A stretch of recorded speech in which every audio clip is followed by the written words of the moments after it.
میرے हुजूर की तो कोई बहन नहीं थी, लेकिन जब हजरत हलीमा सादिया के यहाँ हुजूर गए तो वहाँ हुजूर की एक रज़ाई बहन का तज़किरा मिलता है जो हुजूर को लोरियां देती थी। नाम शीमा था। तो शाम के वक्त जब ख़वातीन खाना पकाने में मसरूफ़ होने लगती तो बहनें वीर उठा करके बाहर ले जाती। हर बहन का ख्याल ये होता कि मेरे वीर से सोना ज़माने में कोई नहीं। कहते हैं खूबसूरती देखने वाले की आंख में होती है। जिसके वीर का रंग सोना होता तो वो कहती रंग नहीं तो कुछ भी नहीं है, और जिसके नकूश तीखे होते तो वो कहती कि रंग का क्या है, हुस्न तो नकूश में होता है। जिसकी आंखें खूबसूरत होती वो कहती मेरे वीर की झील जैसी आंखें तो देखो। अब यही बनु साद के मोहल्ले में होता। बच्चियां अपने वीर उठा के ले आती है, कहती मेरे वीर वर्गा कोई नहीं, दूसरी कहती मेरे वीर जैसा नहीं। इतने में हजरत शीमा अपना वीर मोहम्मद उठा के ले आते और दूर से कहते नहीं मेरा वीर भी आ गया, तो सबके सर झुक जाते थे। कहते नहीं नहीं नहीं नहीं शीमा, तेरे वीर का मुकाबला तो नहीं ना, हम तो आपस में बात कर रही हैं। और फिर जब किसी बहन के वीर को मुतफिका तौर पे सारी कह दें कि तेरा वीर ही सोना है, तो फिर उसका फख्र तदीदनी हो ना, फिर उनका ज़ौक़ आसमान को छूने लगता। इब्ने हश्शाम सीरत की सबसे पहली किताब, उसमें यह वाक़या लिखा है कि फिर हज़रत शीमा हुजूर को अपनी आगोश में लेकर समेटती और फिर चूमती और फिर वो लोरी देती, और वो लोरी के लफ्ज भी लिखे हैं, रब्बना अब के लना मुहम्मदा हत्ता अराहु याफियम व अमरदा। अल्लाह मेरे वीर मोहम्मद को सलामत रखना।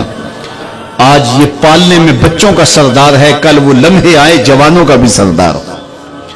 और फिर झूम जाती और क्या खुशी उनकी दीदनी होती। और फिर वो मंजर भी आया कि हुजूर अलैहिस्सलातु वस्सलाम मक्के चले गए और ये जवान हुई और फिर उनकी शादी किसी कबीले में हो गई।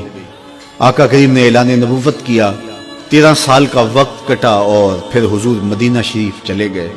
जब गज़ावात का सिलसिला शुरू हुआ तो जिस कबीले में शीमा का निकाह हुआ था उस कबीले में मुसलमानों के साथ टकराव हुआ तो अल्लाह ने मुसलमानों को फतह अता कर दी। तो इस कबीले के लोग कैदी होके हुजूर अलैहिस्सलातु वस्सलाम के गुलामों के हाथों गिरफ्तार हैं। तो ये अपने कैदियों को छुड़ाने के लिए कबीले के सरदार एक एक घर से फिदिये के लिए रकम जमा कर रहे हैं। चलते चलते शीमा के घर भी पहुंचे जो कि एक उम्र का हिस्सा गुजार चुकी थी, और जाके कहा कि इतना हिस्सा आपका भी आता है। कहा किस लिए? कहा वो जो लड़ाई हुई है इतने हमारे बंदे गिरफ्तार हो गए तो उनको छुड़ाना है। तो चलते चलते बातों में किसी के लबों पे हुजूर का नाम आ गया। तो शीमा ने कहा अच्छा उन्होंने तुम्हारे लोग पकड़े? कहा हाँ। तो कहा फिर तुम रकम इकट्ठी न करो, मुझे साथ ले चलो। उन्होंने कहा तुझे साथ ले चले? कहा तुम नहीं जानती वो मेरा वीर लगता है, वो मेरा भाई लगता है।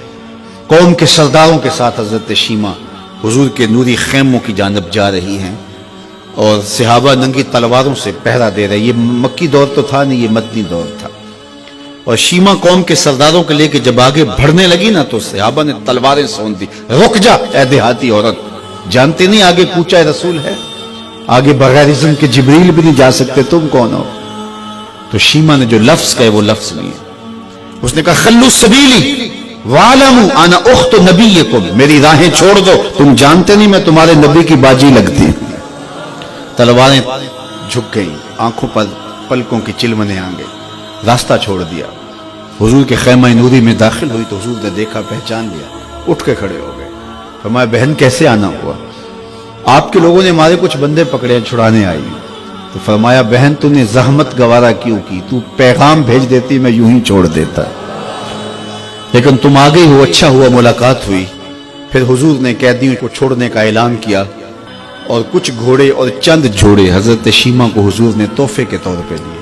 वीरों के दरवाजे पर बहने आए तो वीर खाली तो मोड़ा नहीं करते, तो हुजूर ने बहुत कुछ अता किया। और फिर रुखसत करने खैमे से बाहर आए तो सहाबा की जमात मुंतजर थी। फरमाया सहाबा जब मैं कैदी छोड़ा करता हूँ मेरी आदत तुम्हें मालूम है कि मैं पहले तुमसे मुशावरत किया करता हूँ। आज ऐसा मौका आया कि मैंने तुमसे मुशावरत भी नहीं की और कैदी भी छोड़ दिए।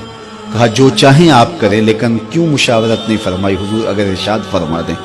तो फरमाया इसलिए कि मेरे दरवाजे पे मेरी बहन आ गई थी। कोई लाओ तो सही जमाने में ऐसा, कोई लाओ तो सही जमाने में یہ جمال اور یہ حسن اور یہ کمال رکھنے والا، تو پھر کیوں نہ ہم اپنی ساری زندگی اس آقا کے نام لگاتے ہیں۔